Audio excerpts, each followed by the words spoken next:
Bienvenidos de nuevo a nuestra séptima sesión en nuestra serie de estudios sobre el credo de Nicea. Mi nombre es Jeff Gregory, pastor de la Iglesia del Buen Pastor, una comunidad bautista reformada que se reúne en Dallas, Texas, en los Estados Unidos. ¿Por qué es importante estudiar este antiguo credo, esta confesión histórica de la fe cristiana? Es porque los cristianos deben saber lo que la Biblia enseña sobre Dios y poder proclamar claramente el Evangelio de Jesucristo a nuestra generación. La fe cristiana de hoy está siendo atacada y burlada. Está siendo descontado por nuestra sociedad y el mundo. ¿Quién se levantará y defenderá las verdades históricas del cristianismo? Si los cristianos no hacemos esto, nadie más lo hará. Este es nuestro tiempo en la historia. Es nuestra responsabilidad. Debemos estar a la altura para que los despectivos del Evangelio no sean cuestionados. No podemos permitir que los incrédulos logren relegar el cristianismo a una reliquia de la historia pasada. No podemos dejar que se salgan con la suya diciendo que la fe bíblica es irrelevante y no está en contacto con la gente moderna. Debemos entrar en la batalla por la verdad con valentía, pero con humildad. Debemos entrar con oración y dependencia del poder del Espíritu Santo. La última vez, en la sesión número 6, estudiamos la oración anterior en el credo que dice: para nosotros y para nuestra salvación, Él bajó del cielo, por el poder del Espíritu Santo, se encarnó de la Virgen María y se hizo hombre. Estudiamos el hecho de que la segunda persona del Dios Trino, el Hijo, se humilló a sí mismo y asumió nuestra propia naturaleza humana, con la excepción del pecado. Llamamos a esto la encarnación. El Dios eterno no comprometió su deidad, pero se sumó a sí mismo la humanidad. ¿Por qué hizo esto? Lo hizo para poder caminar entre nosotros y enseñarnos en lenguaje humano sobre el Dios invisible. Lo hizo para poder vivir una vida sin pecado, como el segundo Adán, que calificó para ser el sacrificio sustituto de su pueblo en la cruz del Calvario. Allí llevó la ira de Dios contra el pecado de su pueblo para pagar su deuda con Dios. Lo hizo para ganar un pueblo para Dios de cada nación, tribu y lengua. Así Él sería su Dios y ellos serían su pueblo. Oh, grandes cosas que Dios ha hecho en nombre de su amado pueblo. Digno es el Cordero de Dios, Jesucristo, quien fue asesinado por los pecados de su pueblo.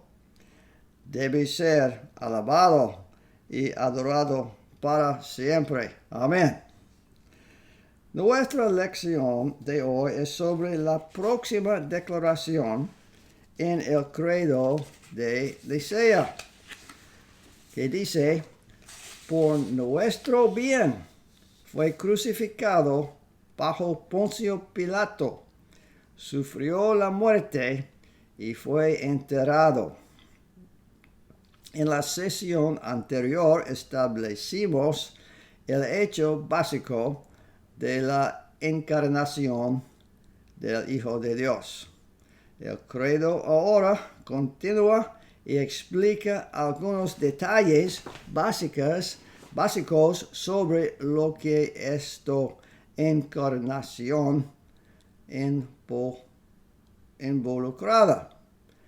Vemos que Jesucristo hizo 3 cosas específicas en su encarnación. Fue crucificado bajo Poncio Pilato, sufrió la muerte y fue enterrado. Él hizo 3 acciones, como dice, por nuestro bien, es decir, por el bien de su pueblo. Si no fuera por nuestro pecado, Jesucristo no habría tenido que ir a la cruz y sufrir, ser torturado y morir. El inocente no habría tenido que soportar los pecados malvados de su pueblo. La Biblia dice que no hay mayor amor que el de un hombre que da su vida por sus amigos.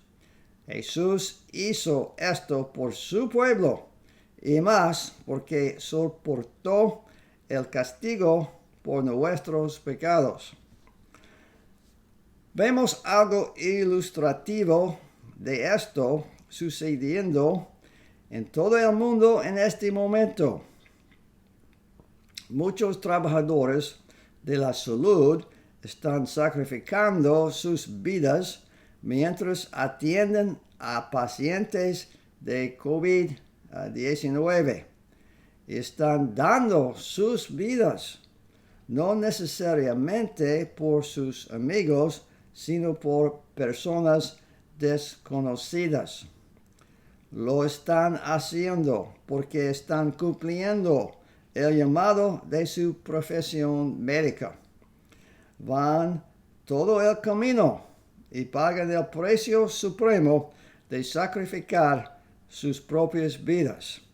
Y Jesús hizo lo suyo por su pueblo, pagó el precio supremo. Sin embargo, su muerte fue de una categoría especial que ninguna otra muerte humana tuvo, porque su muerte fue una muerte que no merecía porque nunca había pecado. La Biblia dice que la paga del pecado es muerte, pero Jesús nunca pecó, por lo que no tuvo que morir. Pero Él murió en el lugar de su pueblo. Murió por sus pecados. Su sufrimiento y muerte en la cruz fue la muerte no solo de un ser humano por otros, sino que fue la muerte del divino Hijo de Dios. Su muerte tuvo el mérito y el poder de estar en el lugar de millones de creyentes a lo largo de los siglos. Un simple humano no podría morir como sustituto de millones de pecadores.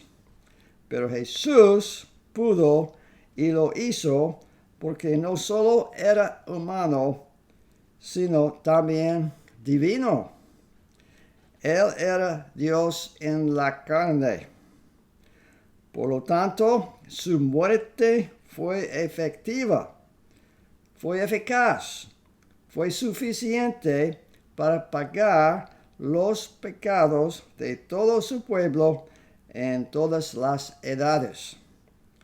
Cosas poderosas que el Señor Jesucristo ha hecho, por lo que nos alegramos su pueblo. ¿Cómo podemos agradecerle lo suficiente?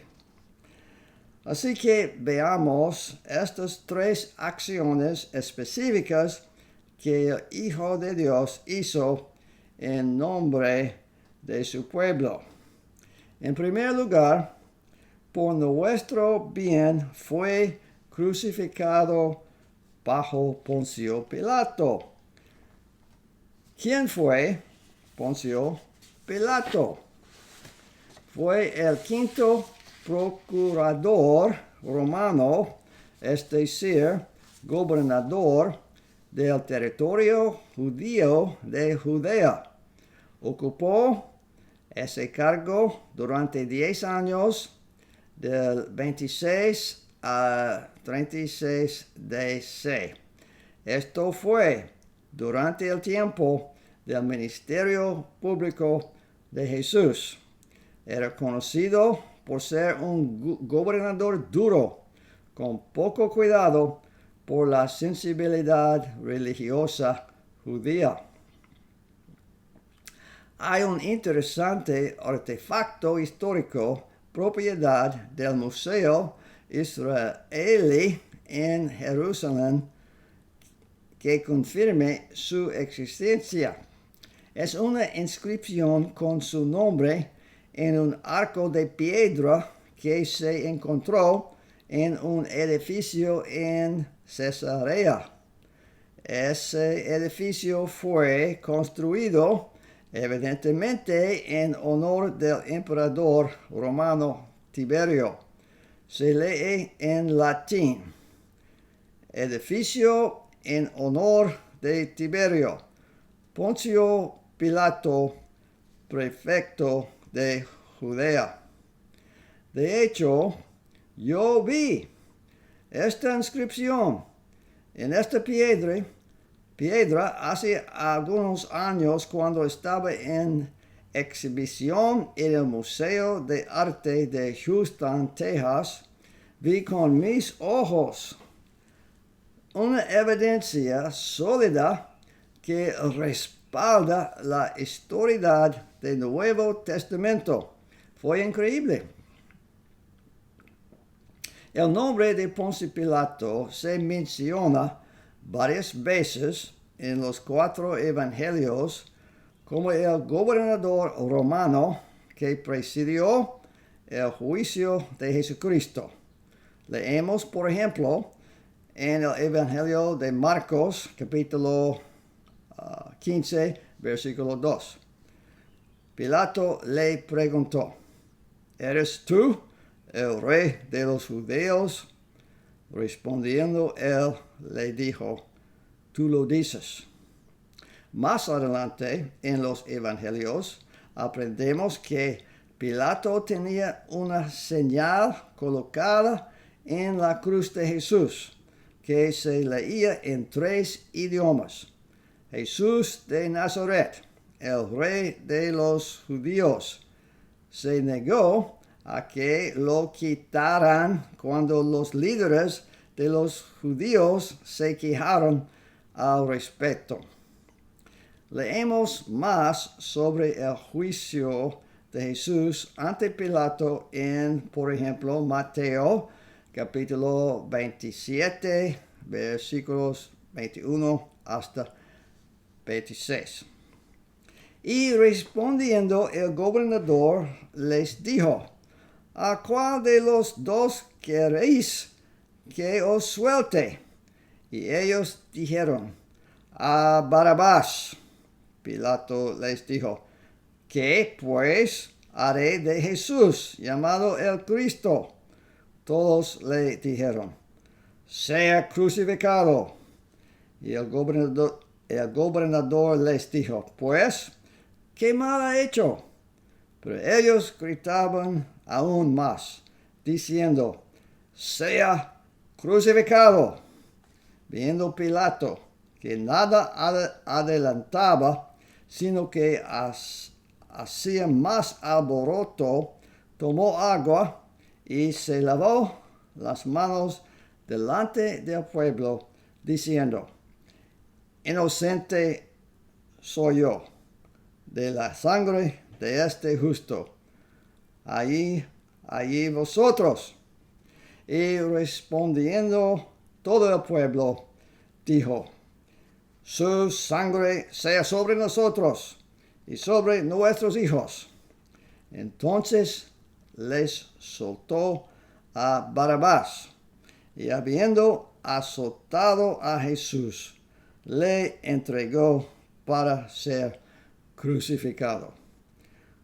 Aunque era reacio, Pilato dio la orden a sus soldados de crucificar a Jesucristo de Nazaret. ¿Qué significa crucificar a alguien? ¿Qué es la crucificación? Era un método común para ejecutar criminales o enemigos del Estado que fue utilizado por los romanos durante el tiempo de Cristo. Los crucificados fueron clavados o atados a una pesada cruz de madera y colgados para sufrir durante días hasta que murieron. Cuando más tiempo colgaban en la cruz, más intenso era su dolor. Comenzarían a sofocarse y finalmente expirarían en la cruz. A veces, para acelerar su muerte o hacer de ellos un ejemplo para los demás, se les romperían las piernas al golpearlos con un palo de hierro pesado. La crucifixión de Jesucristo fuera de Jerusalén no fue solo un evento accidental de la historia, pero fue planeado por Dios mucho antes de la venida de Cristo.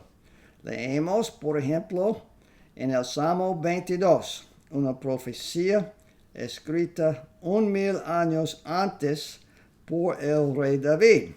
Dice en versículos 16 a 18. Para los perros me rodean, una compañía de malhechores me rodea, y me han perforado las manos y los pies. Puedo contar todos mis huesos, me miran y se regodean. Se reparten entre ellos mis vestidos, y para mi ropa echaron suertes. Esta es una descripción de una persona crucificada y encaja perfectamente con lo que le sucedió a Jesús. Por ejemplo, leemos en el Evangelio de Juan, capítulo 19, versículos 23 hasta 24. Cuando los soldados hubieron crucificado a Jesús, tomaron sus vestidos e hicieron 4 partes, una para cada soldado. Tomaron también su túnica, la cual era sin costura, de un solo tejido de arriba abajo. Entonces dijeron entre sí, no la portamos, sino echemos suerte sobre ella, a ver de quién será. Esto fue para que se cumpliese la escritura que dice, repartieron entre sí mis vestidos, y sobre mi ropa echaron suertes. Y así lo hicieron los soldados. O podemos leer otra profecía de la muerte de Cristo dada por el profeta hebreo Isaías, quien vivió unos 700 años antes de Cristo. En Isaías 53, versículo 5 leemos: Mas el herido fue por nuestras rebeliones, molido por nuestros pecados. El castigo de nuestra paz fue sobre él, y por su llaga fuimos nosotros curados. Aquí leemos nuevamente de él siendo traspasado.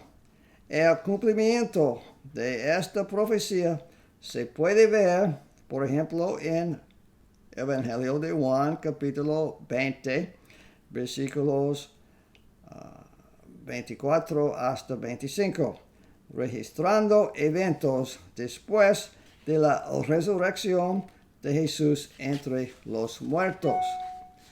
Pero Tomás, uno de los 12, llamado Dídimo, no estaba con ellos cuando Jesús vino. Le dijeron pues los otros discípulos: Al Señor hemos visto. Él les dijo: Si no viera en sus manos la señal de los clavos, y no metiere mi dedo en el lugar de los clavos, y metiera mi mano en su costado, no creeré. 8 días después, Jesús se apareció nuevamente a sus discípulos y Tomás estaba con ellos esta vez. Cuando Jesús le mostró las heridas en las manos de los clavos y la herida de la lanza que le atravesó el costado, Tomás ya no dudó, sino que confesó: Mi Señor y mi Dios. Esta muerte por crucifixión, esta muerte del Hijo de Dios en el instrumento romano de ejecución, no fue un detalle menor que se menciona una vez en el Nuevo Testamento y luego se olvida.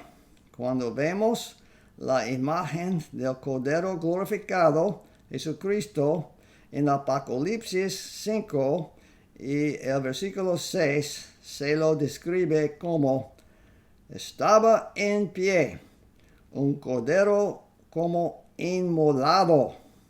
Entonces, el Cristo resucitado y exaltado todavía lleva esas heridas visibles de su crucifixión en su cuerpo para recordarnos siempre lo que sufrió para comprar nuestra salvación. El credo afirma que por nuestro bien Jesucristo fue crucificado bajo Poncio Pilato, sufrió la muerte y fue enterrado.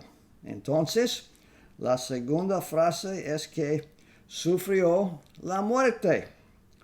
No hace falta decir que la crucifixión siempre conduce a la muerte. Una vez que los romanos colgaron a su víctima en la cruz, no hubo escapatoria. La muerte vendría sin falta.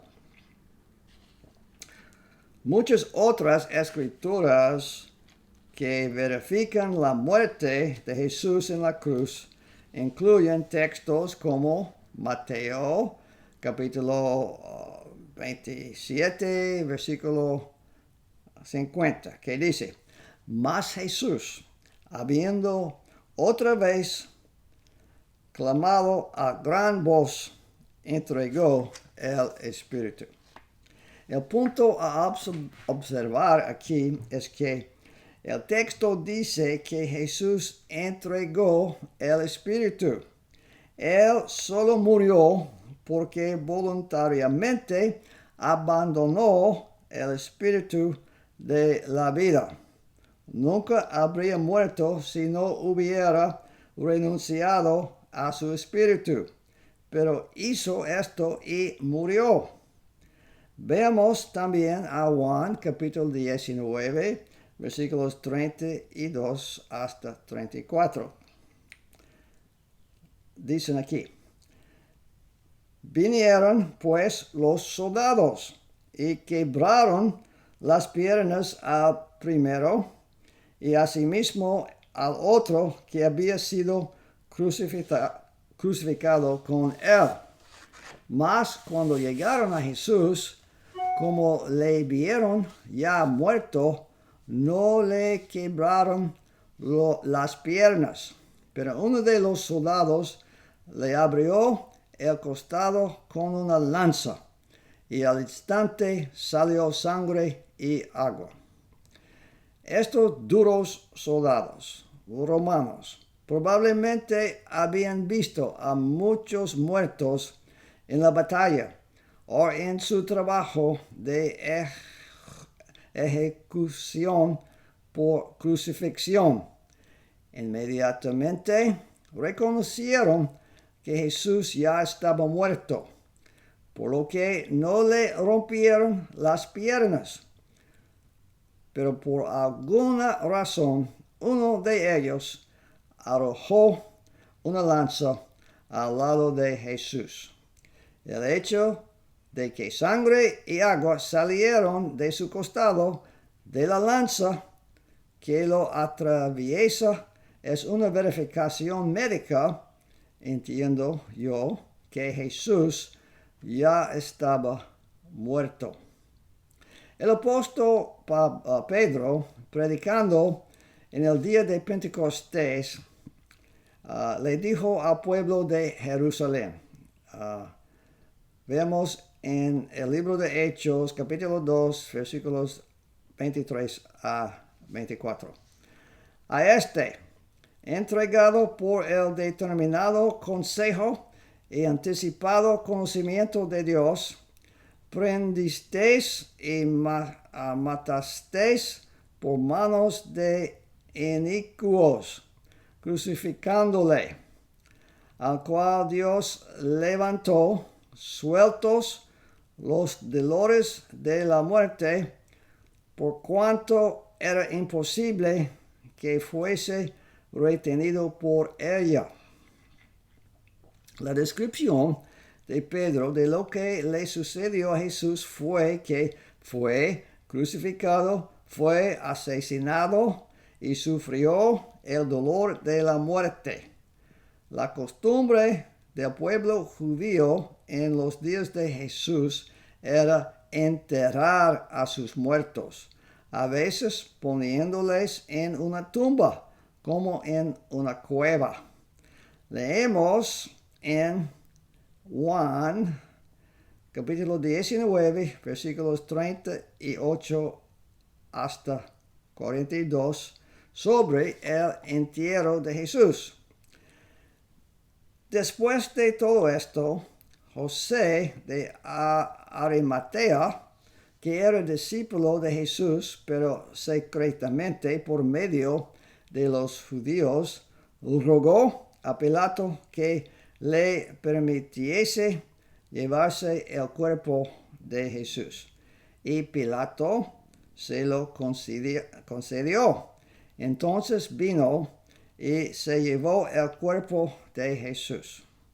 También Nicodemo, el que antes había visitado a Jesús de noche, vino trayendo un compuesto de mirra y aloes, como 100 libros. Tomaron pues el cuerpo de Jesús y lo envolvieron en lienzos con especias aromáticas, según es costumbre sepultar entre los judíos. Y en el lugar donde había sido crucificado, había un huerto, y en el huerto un sepulcro nuevo, en el cual aún no había sido puesto ninguno. Allí, pues, por causa de la preparación de la Pascua de los judíos y porque aquel sepulcro estaba cerca, pusieron a Jesús. Entonces, una piedra circular gigante se rodó a través de la entrada de la tumba. Fue 3 días después, el domingo siguiente, por la mañana, que algunos de sus discípulos fueron a la tumba y encontraron que la piedra rodó y la tumba estaba vacía. 2 ángeles se aparecieron a algunas de las mujeres seguidoras y les dijeron que Jesús había resucitado de la muerte. Entonces, bajo el gobernador romano, quien fue impulsado por el liderazgo y el pueblo judío, Jesús fue crucificado, muerto y enterrado. 3 días después resucitó de entre los muertos. Ese mismo día y durante un periodo de 40 días, Jesús apareció en su cuerpo físicamente resucitado a sus discípulos en 10 ocasiones diferentes. En el libro de primera carta a los Corintios, capítulo 15, versículos 3 a 4, el apóstol Pablo resume los elementos esenciales del Evangelio, las buenas noticias de Jesucristo. Las Escrituras dicen, porque primeramente os he enseñado lo que asimismo recibí, que Cristo murió por nuestros pecados, conforme a las Escrituras, y que fue sepultado, y que resucitó al tercer día, conforme a las Escrituras. Ten en cuenta que Pablo tiene cuidado al afirmar que Jesús no solo murió, sino que fue enterrado. Su entierro fue la confirmación de su muerte real y el entierro de su cuerpo. Esto también preparó el camino para su resurrección de la muerte. Lo esencial de la muerte de Cristo es que fue una muerte sustitutiva. Cristo no murió por sus propios pecados, porque no tenía ninguno, pero murió en nombre de su pueblo. En la cruz sufrió la ira de Dios contra los pecados de su pueblo y murió en su lugar. Romanos capítulo 5, versículo 10 dice, porque si siendo enemigos fuimos reconciliados con Dios por la muerte de su Hijo, mucho más, estando reconciliados, seremos salvos por su vida. Lo que sucedió en la muerte del Hijo de Dios en la cruz de Calvario fue algo que el hombre no pudo haber concebido ni imaginado. Era el plan y el propósito del Dios Todopoderoso. Era la única forma de rescatar y redimir a los pecadores perdidos. Se tenía que encontrar un sustituto. Se debía hacer una ofrenda por el pecado. Nadie más podría hacer esto sino Jesús, el Hijo de Dios. Dios envió a su Hijo a la tierra para vivir entre nosotros con este objetivo final a la vista. Toda su vida fue una marcha hacia la cruz del Calvario.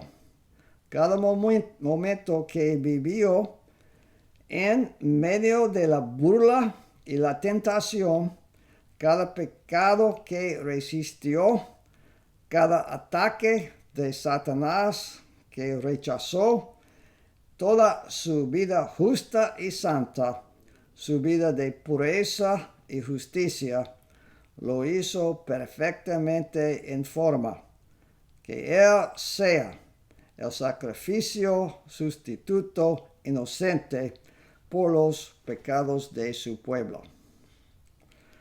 Nunca hubo una muerte en la historia de la raza humana como la muerte de Jesucristo, el Hijo de Dios. En cierto sentido, fue la mayor tragedia de todos los tiempos. Un hombre completamente inocente fue acusado de blasfemia, de maldad, de violar la ley de Dios por su propio pueblo. Fue ejecutado por el gobernador romano que sabía que era inocente. Fue una muerte que sin duda causó alegría a los enemigos de Jesús y Satanás.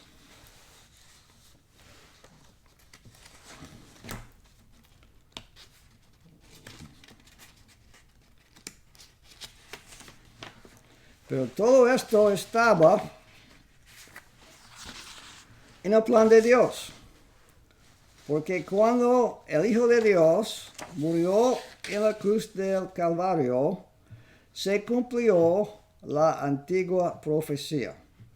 Isaías, capítulo 53, versículo 6, dice que mas Jehová cargó en él el pecado de todos nosotros. Y el versículo 8 de Isaías 53 dice que fue cortado de la tierra de los vivientes y por la rebelión de mi pueblo fue herido.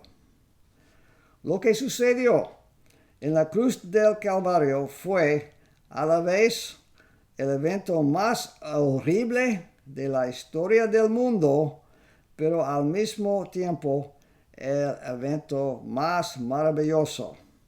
Fue horrible porque un hombre inocente fue ejecutado y no solo ejecutó, sino que tomó sobre sí todos los pecados horribles de su pueblo, toda su rebelión y egoísmo, todo su descuido de Dios y su falta de amor por Dios, todo su abuso de otras personas, toda su impureza y suciedad, todas sus vidas centradas en el ego, todo tipo de celos, crueldad y autoexaltación.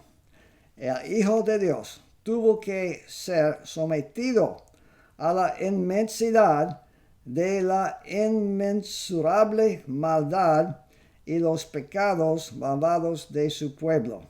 Y luego sufrió la furia blanca y justa de Dios contra todas estas violaciones de su carácter justo y santo.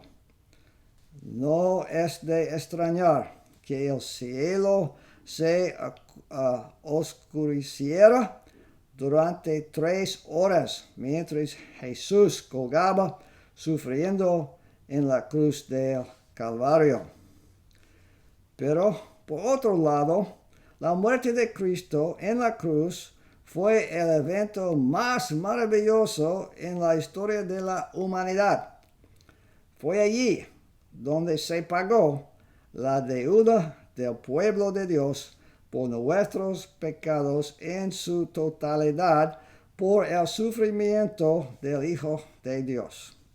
Si creemos en el Señor Jesucristo, si lo tomamos como nuestro Señor y Salvador, nos salvaremos del sufrimiento de una eternidad en el infierno.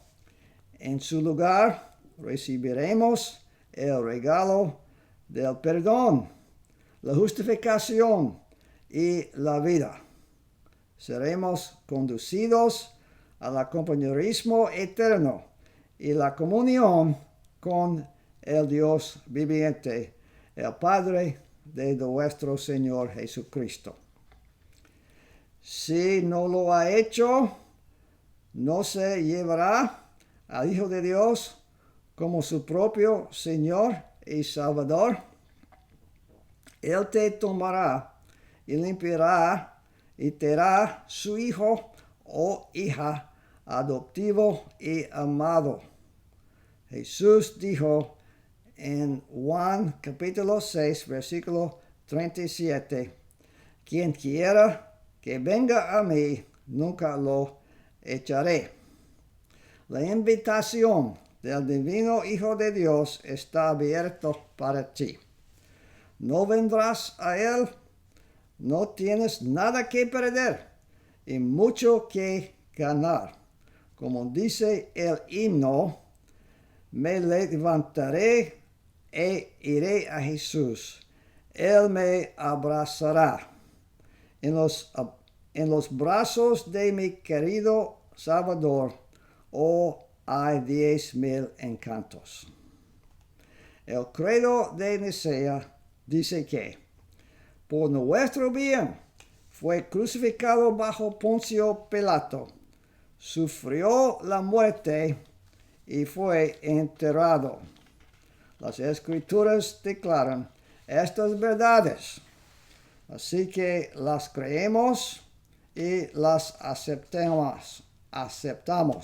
Estas son las buenas noticias del Señor Jesucristo. Dios debe ser alabado por siempre por su misericordia. Gracias por acompañarnos hoy. Esta ha sido una presentación de la Iglesia del Buen Pastor, una comunidad bautista reformada que se reúne en el este de Dallas, Texas. Para obtener más información sobre nuestra iglesia, visita nuestro sitio web www.gscdallas.org. Hasta la próxima. El Señor te bendiga y te guarde. El Señor hace que su rostro brille sobre ti y sea amable contigo. El Señor vuelve su rostro hacia ti y te da paz a través de Jesucristo, nuestro Señor. Amén.